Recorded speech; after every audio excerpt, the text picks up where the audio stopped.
नमस्कार, मैं अमित कुमार पोद्दार। आज जो है मेरे द्वारा आप सभी लोगों को कूलम्ब्स लॉ के बारे में बताया जाएगा। ये एग्ज़ाम पर्पज़ से बहुत इम्पोर्टेंट है। यहाँ से आपको ऑब्जेक्टिव में भी क्वेश्चंस आ सकते हैं, शॉर्ट आंसर टाइप में भी आ सकता है और लॉन्ग आंसर टाइप में फॉर्मूला को प्रूफ करने के लिए भी पूछे जा सकते हैं। ठीक है, कूलम्ब्स लॉ एक बड़ा ही आसान सा टॉपिक है, इजीली समझ में आ जाएगा और मुझे नहीं लगता है कि एक बार से अधिक आपको अगेन इस वीडियो को देखने की आवश्यकता होगी, अगर आप देखते हुए अभी नोट डाउन कर रहे हो तब। ठीक है, तो देखिए कूलम्ब्स लॉ को स्टार्ट करते हैं कि कूलम्ब्स लॉ बेसिकली होता क्या है। तो कूलम्ब्स जो लॉ है ये डेवलप किए गए थे कूलम्ब के द्वारा। अब ये कूलम्ब कौन है? तो कूलम्ब जो है एक वैज्ञानिक के नाम है। कूलम्ब किनका नाम है? वैज्ञानिक का। और उन्होंने क्या किया कि उन्होंने दो चार्ज को ऑब्जर्व किया और उन्होंने कहा कि एक चार्ज को Q1 कहो और दूसरा चार्ज को क्या कह दो? Q2। और उन्होंने इन दोनों चार्ज Q1 और Q2 के बीच का जो सेपरेशन है, सेपरेशन का मतलब बीच का जो गैप है, उस गैप को देखिए क्या मान लिए उन्होंने, इस गैप को मान लिए R। गैप को क्या मान लिया गया है? R। तो उन्होंने गैप को मान लिए R, यहाँ से लेकर के इनके सेंटर ऑफ मास के बीच का जो गैप है उन्होंने R माना। ठीक है, कि Q1 और Q2 के बीच का जो गैप है दैट गैप इज R। चलिए ठीक है यहाँ तक। और उन्होंने कहा कि अगर दो आवेश हमारे पास है जिसमें एक आवेश का मैग्नीट्यूड है Q1 और दूसरा आवेश का मैग्नीट्यूड है Q2 और उन दोनों के बीच का जो सेपरेशन है वो अगर R है तो उनके बीच लगने वाला जो फोर्स होगा, सबसे पहले उस फोर्स को कहा जाएगा इलेक्ट्रिक फोर्स। अब आपके मन में सवाल आएगा कि क्यों, वाई इलेक्ट्रिक फोर्स? क्योंकि फोर्स लग रहा है इलेक्ट्रिक चार्ज के बीच। तो यहाँ से आप याद कर लीजिए कि इलेक्ट्रिक चार्ज के द्वारा एक दूसरे पर जो फोर्स अप्लाई किए जाते हैं उन्हें इलेक्ट्रिक फोर्स कहा जाता है। तो इलेक्ट्रिक फोर्स उम्मीद है आपको समझ में आ गया होगा। अब ये दो इलेक्ट्रिक चार्ज है, जिन दोनों इलेक्ट्रिक चार्ज का मैग्नीट्यूड में पहला का मैग्नीट्यूड है Q1 और दूसरा का मैग्नीट्यूड है Q2 और इन दोनों के बीच का सेपरेशन है R। तो कूलम्ब्स साहब जो हैं उन्होंने क्या किया कि उन्होंने इन दोनों आवेश के बीच लगने वाले इलेक्ट्रिक फोर्स पर काम किए और उन्होंने दो स्टेटमेंट बोला। और उस दो स्टेटमेंट्स में पहला स्टेटमेंट ये था कि दोनों चार्ज के बीच अप्लाइड जो इलेक्ट्रिक फोर्स F होगा वो इन दोनों चार्ज के प्रोडक्ट के समानुपाती होगा। मतलब इन दोनों चार्ज के मैग्नीट्यूड का अगर हम गुना करें और गुना करने पर मान अगर ज़्यादा आया तो फोर्स होगा ज़्यादा, और गुना करने पर मान अगर कम आया तो फोर्स क्या होगा? कम। अंग्रेजी में ऐसे बोल सकते हैं कि electric force applied between two charges is directly proportional to the magnitude of that charges. Hindi में बोलेंगे कि दो बिंदु आवेश के बीच आरोपित विद्युत आकर्षण बल या विद्युत प्रतिकर्षण बल उन दोनों आवेश के परिमाण के गुणनफल के समानुपाती होता है। ये पहली बात थी। फिर उन्होंने कहा कि दोनों के गुणनफल के परिमाण के तो समानुपाती होगा, बट इन दोनों के बीच का जो गैप है उसके वर्ग का व्युत्क्रमानुपाती होगा। अर्थात Q1 और Q2 जो आवेश है उनके बीच का गैप है R। तो इन्होंने कहा कि इन दोनों के आवेश के गुणनफल का तो समानुपाती होगा, लेकिन उनके बीच के दूरी के वर्ग के क्या हो जाएगा? व्युत्क्रमानुपाती। मतलब कि गैप ज्यादा होगा तो बल होगा कम और गैप कम होगा तो बल होगा ज्यादा। इसको कहते हैं व्युत्क्रमानुपाती। समानुपाती में क्या होता है कि LHS का मान अगर बढ़ेगा तो RHS के भी मान बढ़ते हैं, लेकिन व्युत्क्रमानुपाती में एक मान के बढ़ने से दूसरा मान उसके तुलना में घट जाता है या पहले जो मान थे उससे उसके मान कम होने प्रारंभ हो जाते हैं। तो ये बात कहा गया था। ठीक है, अब आपको क्या करने होते हैं कि इन दोनों को समीकरण 1 और समीकरण 2 मान लेने होते हैं और उसके बाद इन दोनों को मिक्स कर देना होता है एक समीकरण में। तो हम लोग लिखते हैं बाय इक्वेशन 1 एंड 2। इसका मतलब समीकरण 1 तथा 2 से। और दोनों को जब हम लोग मिक्स करते हैं, जब दोनों को आपस में मिक्स करते हैं तब देखिए सूत्र किस प्रकार से चेंज होता है। तब F बराबर हो जाता है समानुपाती Q1 Q2 बटा में R स्क्वायर। मतलब ये जो समीकरण है ये समीकरण 1 और 2 का सम्मिलित रूप है। अब समानुपाती के चिन्ह को जब आप हटाइएगा तो जो कांस्टेंट आएगा उस कांस्टेंट से परिचित हो जाइए। कांस्टेंट है k और f बराबर हो जाएगा k q1 q2 बटा में r स्क्वायर। तो ये जो है ये इसका क्या निकल के आ गया बताइए, ये इसका निकल के आ गया सूत्र। ठीक है, अब ये जो सूत्र है इस सूत्र पर न्यूमेरिकल बनाना थोड़ा सा टफ साबित हो सकता है और उसके हम कारण भी बताएंगे कि ऐसा हम क्यों बोल रहे हैं। क्योंकि हमें Q1 और Q2 के मान के बारे में तो जानकारी है, लेकिन ये जो Q है इसके बारे में फिलहाल कोई जानकारी नहीं है। लेकिन तनाव नहीं लेना है, अभी जस्ट उसके बारे में भी बताया जाएगा। तो देखें यहाँ अब कैलकुलेशंस किए गए और जब पता किया गया तो पता ये चला कि ये जो k कांस्टेंट है ना, k, इस k का जो मान है वो होता है 1/4 पाई एप्सिलॉन। k का जो मान है वो क्या होता है 1/4 पाई एप्सिलॉन। फिर आगे चल के इसको सोचा कि इसमें डाल दिया जाए, क्योंकि k का जब मान हमें मिल गया तो फिर हम लोगों को k से काम चलाने की आवश्यकता नहीं है। तो लोग f बराबर क्या लिख दिए, इस k का वैल्यू जो यहाँ आया था 1/4 पाई एप्सिलॉन इंटू में Q1 Q2 बटा में r स्क्वायर। फिर लोग पूछे कि ये एप्सिलॉन क्या है भाई, क्योंकि 4 को जानते हैं, पाई को भी जानते हैं जिसका मान 22/7 होता है, ये एप्सिलॉन क्या है। तो फिर एप्सिलॉन के बारे में ये कहा गया कि एप्सिलॉन जो है, एप्सिलॉन का मतलब होता है विद्युतशीलता। एप्सिलॉन का मतलब क्या बताया गया कि ये माध्यम की विद्युतशीलता होती है, जिसको अंग्रेजी में परमिटिविटी बोलते हैं। अंग्रेजी में क्या कहते हैं, परमिटिविटी।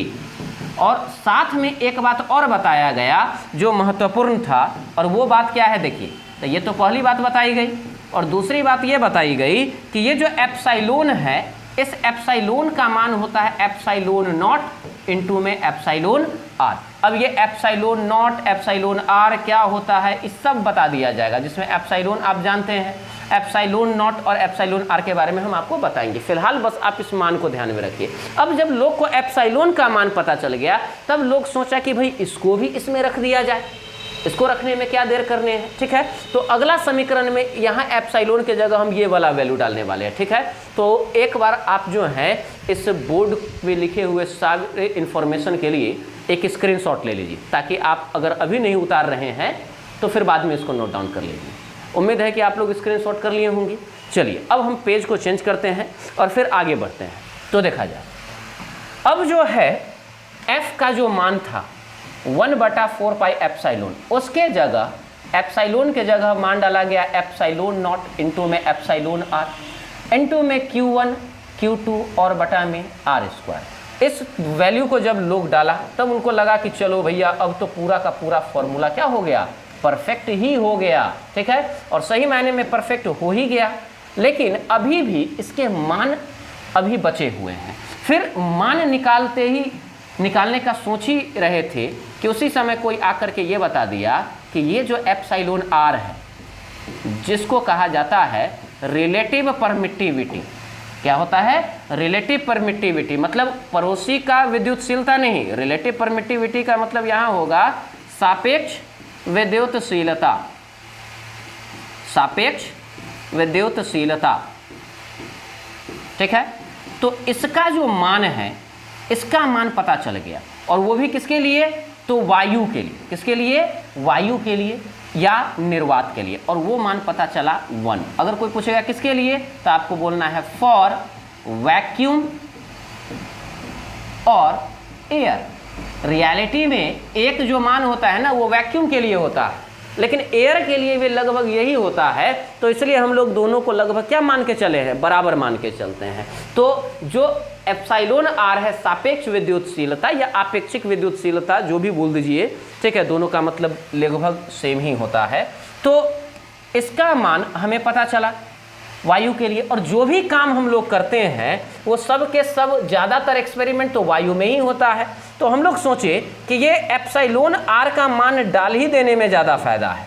तो उसके बाद हम लोग इसमें बदलाव किए और उसके बाद हम लोग फॉर्मूला में जो है एप्सिलॉन आर का वैल्यू पुट कर दिए। तो हम लिखे कि फॉर एयर और वैक्यूम, फॉर एयर और वैक्यूम, अगर कोई हमसे पूछेगा कि भैया F बराबर क्या होता है, तो हम बोलेंगे 1/4 पाई एप्सिलॉन नॉट, इनटू में एप्सिलॉन आर का मान क्या डाल देना है 1 और इनटू में Q1 Q2 by R square, और फाइनलाइज हो गया अब फॉर्मूला, और वो फाइनलाइज्ड फॉर्मूला है F is equal to 1/4 pi epsilon naught, क्योंकि एक से गुना करने पर कोई फर्क पड़ता नहीं है, इनटू में Q1 Q2 बटा में आर स्क्वायर।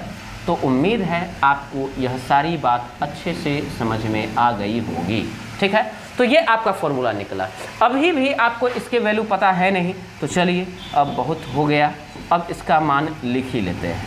तो 1/4 पाई एप्सिलॉन नॉट का अगर आपसे कोई वैल्यू पूछ दे तो आप बोलिए कि भैया इसका मान होता है 9 गुने 10 के पावर 9, 9 गुने 10 के पावर 9, और इसी का यूज कर हम लोग न्यूमेरिकल बनाते हैं। तो हम चाहेंगे कि एक बार और स्क्रीनशॉट लिया जाए और इसको कॉपी में नोट आप लोग कर लीजिएगा। तो उम्मीद है आप लोग स्क्रीनशॉट ले लिए होंगे। चलिए अब आगे बढ़ते हैं। अब हम लोग क्या करते हैं कि इसका यूज करना सीख लेते हैं कि इसको न्यूमेरिकल में हम लोग इस्तेमाल कैसे करेंगे। ठीक है, उससे पहले हम चाहेंगे कि जो लोग कूलम्ब के नियम को लिखने में इंटरेस्टेड हैं उनके लिए कुछ बात कर लिया जाए। तो देखिए, आपको लिखना क्या है ये आपको बताते हैं। जिस भी व्यक्ति को ये समीकरण और समीकरण 2 में लिखा हुआ समीकरण को बोलना आ जाएगा, आप समझ जाइए उनको कूलम्ब का नियम याद हो गया। ठीक है, तो हम फिर से इसको देख के बोलते हैं। दो स्थिर विद्युत आवेशों के बीच, आप लोग लिख लीजिएगा, थोड़ा सा वीडियो बैक करके जो हम बोल रहे हैं उसको सुन करके लिख लीजिएगा। दो स्थिर बिंदु आवेशों के बीच आरोपित विद्युत बल, आरोपित विद्युत बल दोनों आवेशों के परिमाण के गुणनफल के समानुपाती एवं उनके बीच की दूरी के वर्ग के व्युत्क्रमानुपाती होता है। यही है कूलम्ब के नियम। ठीक है, और कूलम्ब के नियम का ये रहा क्या, कैलकुलेशन। ठीक है, तो अब कैलकुलेशन आपका हो चुका है कंप्लीट, फॉर्मूला भी आपके सामने निकल के आ चुके थे। अब इस फॉर्मूला का इस्तेमाल कैसे करना है उस पर बात कर लेते हैं। चला जाए, तो सबसे पहला क्वेश्चन मेरे तरफ से आप लोगों के लिए वो ये, calculate the value of electric force. इसका हिंदी क्या हुआ भाई? इसका हिंदी हुआ विद्युत बल के परिमाण ज्ञात करें। अच्छा ठीक है, ज्ञात हो जाएगा, कोई बात नहीं है, लेकिन विद्युत आवेश है कहाँ? तो लीजिए, वो भी आ गया। और विद्युत आवेश का जो परिमाण है वो देखिए आपको हम करके बताते हैं। जो विद्युत आवेश का परिमाण है, एक तरफ दे दिया +4 कूलम, दूसरा तरफ जो दे दिया वो दे दिया -2 कूलम, और इनके बीच का जो गैप दे दिया वो दे दिया 2 मीटर। क्या दे दिया मुझे? 2 मीटर। और बोला कि अब बताओ कि इनके बीच कूलम्ब का जो बल है या विद्युत बल है वो क्या हुआ। वैसे आपको हम बता दें कि विद्युत बल या कूलम्ब बल दोनों का मतलब सेम होता है, तो इसमें कंफ्यूज होने की आवश्यकता बिल्कुल भी नहीं है। अगर यहाँ लिखता कि calculate the value of coulomb force, तो उसका मतलब भी सेम है। चलिए अब हम लोग काम स्टार्ट करते हैं। तो हम लोग लिखेंगे कि भाई तुम दिए क्या क्या हो, तो हम बोलेंगे कि गिवन वैल्यू, हिंदी में जो लोग लिखते हैं वो लिख सकते हैं दिया है Q1 का मान, मतलब पहला आवेश 4 कूलम, 4 लिख दिए। फिर दूसरा आवेश Q2 का मान -2 कूलम, तो केवल 2 लिख दीजिए। माइनस प्लस लिखने की कोई आवश्यकता नहीं है, क्योंकि हमें पता है कि ये प्लस है और ये माइनस है, तो आकर्षण ही होगा। ये हम लोग को पता है कि अलग अलग प्रकृति का आवेश है तो आकर्षण, और सेम प्रकृति का है तो प्रतिकर्षण। मतलब प्लस माइनस को आकर्षित करेगा, लेकिन प्लस प्लस को प्रतिकर्षित करेगा, या माइनस माइनस को प्रतिकर्षित करेगा। ये सब बेसिक बात है, ये सब हम लोगों को पता होता है। ठीक है, अब साथ में R का भी मान हमें पता है, और R का मान है 2 मीटर। वैसे यहाँ पर एक बात हम बोलना चाहेंगे कि हमेशा आपको फॉर्मूला में मान SI मात्रक में ही रखने हैं। अगर यहाँ 200 सेंटीमीटर होता तो R का मान हम 200 नहीं लिखते, हम R का मान 2 मीटर लिखते, क्योंकि हमें सेंटीमीटर को मीटर में कन्वर्ट करके लिखना होगा। ठीक है, अब फॉर्मूला लगा दीजिए। अब फॉर्मूला जो है वो क्या था, तो फॉर्मूला था F बराबर 1/4πε0 इनटू में Q1 Q2 बटा में R स्क्वायर। अब 1/4πε0 का मान आपको पता है 9 गुने 10 के पावर 9, Q1 का मान 4 दिए हुए है, Q2 का मान 2 दिए हुए है और R का मान भी 2 दिए गए हैं, तो R स्क्वायर मतलब 2 का होल स्क्वायर। अब अगर आप देखें तो कटने वाला आपको दिख रहा है, 2 का स्क्वायर 4 और ऊपर 4, तो ये 4 से ये 4 गया, 9 को 2 से गुना अगर आप कर दे तो आपको गुना करके उत्तर पता चल जाएगा, और वो जो उत्तर है वो उत्तर है 18। अब गुना में आइए 10 का पावर 9, तो लिख लीजिए 10 का पावर 9। अगर आप यहाँ 1.8 करते हैं तो ये पावर 1 से बढ़ जाएगा, तो हो जाएगा 10 का पावर 10। निकाले क्या है, तो आप कहिएगा सर निकाले हैं फोर्स, तो फोर्स का SI मात्रक न्यूटन होता है, और यही आपके इस सवाल का आंसर हो गया।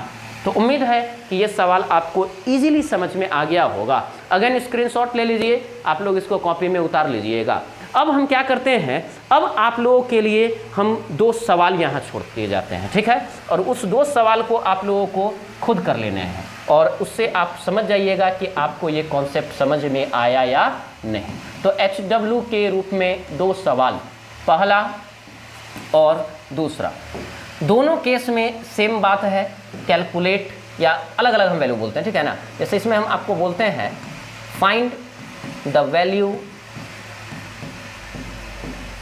ऑफ R, चलिए R का मान निकालिए। इफ फोर्स इज 9 × 10⁻9 न्यूटन, मतलब बल का मान दिए हुए है, हमें 2 आवेश के बीच का दूरी R का मान निकालना है, ठीक है।